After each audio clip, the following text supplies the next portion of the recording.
हनुमान बेनीवाल कांग्रेस पर बरसे, पायलट को बताया फौजमार कप्तान। राष्ट्रीय लोकतांत्रिक पार्टी के मुखिया हनुमान बेनीवाल अपने बयानों को लेकर हमेशा चर्चा में बने रहते हैं।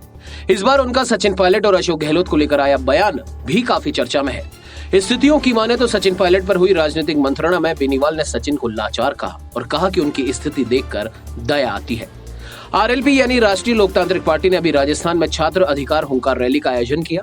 आयोजन सुबह 11 बजे विद्याधर नगर स्टेडियम जयपुर में रखा गया था, लेकिन वहां सभी को एकत्रित होते होते बहुत समय लग गया, जिसके चलते रैली की औपचारिक शुरुआत ही 2 बजे हुई। इसके बाद अपने पूरे हुजूम के साथ पहुंचे हनुमान बेनीवाल। जाट नेता की छवि वाले हनुमान बेनीवाल इस रैली का हिस्सा लगभग 4 बजे बने। अपने उद्बोधन में मौजूदा गहलोत सरकार पर बेनीवाल खूब बरसे। सचिन पायलट और गहलोत के बीच विवाद पर उन्होंने खूब चुटकियां ली। सचिन पायलट के कहे पानी का टैंकर तक नहीं आता। हनुमान बेनीवाल ने पायलट गहलोत विवाद पर खुलकर बात की। पहले बेनीवाल बोले कि सचिन पायलट जैसे प्रदेश में घूम रहे हैं जो अपनी राजनीतिक जमीन खो चुके हैं या ढूंढ नहीं पा रहे।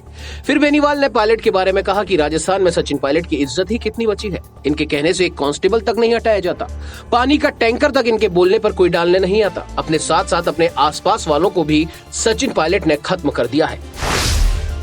दोनों फौजमार कप्तान, सचिन पायलट पर दया आती है।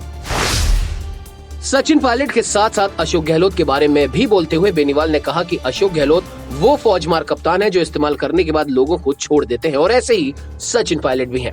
पर पायलट की स्थिति देखकर उन पर दया आती है। दोनों ही लोगों की आदत में शुमार है कि वो लोगों का इस्तेमाल करने के बाद उन्हें रास्ते से हटा देते हैं या अपने से दूर फेंक देते हैं। सचिन पायलट के ट्वीट की चर्चा भी बेनीवाल ने की। हनुमान ने कहा, वैसे तो सचिन पायलट युवाओं को लेकर अपने भाषणों और सोशल मीडिया पर खूब बात करते हैं, पर अभी उन्होंने अपने एक भाषण में कहा कि रोज नई पार्टियां आ रही हैं, जमीन बेचकर फॉर्च्यूनर और स्कॉर्पियो जैसी गाड़ियां लेकर पार्टी बना लेते हैं।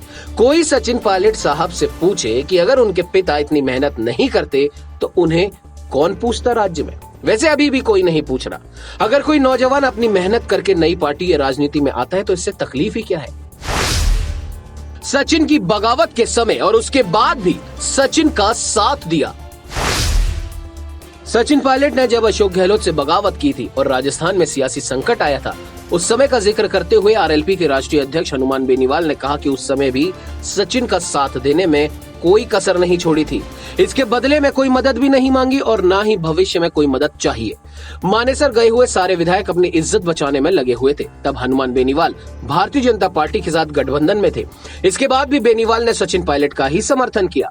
हनुमान बेनीवाल कहते हैं कि तब कई बड़े भाजपा और कांग्रेस के नेताओं का कॉल आया, इसके बाद भी वो सचिन की तरफ से हटे नहीं। यहाँ तक कि उन्होंने सचिन पायलट के सामने शर्त ही यही रखी थी कि सचिन पायलट को अगर मुख्यमंत्री बनाते हैं तो मैं और मेरे तीनों विधायक समर्थन के लिए तैयार हैं। राजस्थान में होने वाले विधानसभा चुनाव में घमासान होना तो तय है, पर राजनीतिक जानकारों की माने तो इस घमासान में कई बागी होंगे, कई गठबंधन होंगे और कई पार्टी से निकाले भी जाएंगे। अभी राजस्थान का रण पूरी तरह बिछा भी नहीं है और बयानों की बौछार लगभग हर पार्टी की तरफ से आ रही है। कोई भी विपक्षी पार्टियों को कोसने से चूक नहीं रहा। देश और दुनिया की हर बड़ी खबर के लिए सब्सक्राइब करें नवतेज टीवी और पल पल के अपडेट्स के लिए बेल आइकन को दबाना ना भूलें, क्योंकि आपकी खबरों का भरोसेमंद साथी है नवतेज टीवी।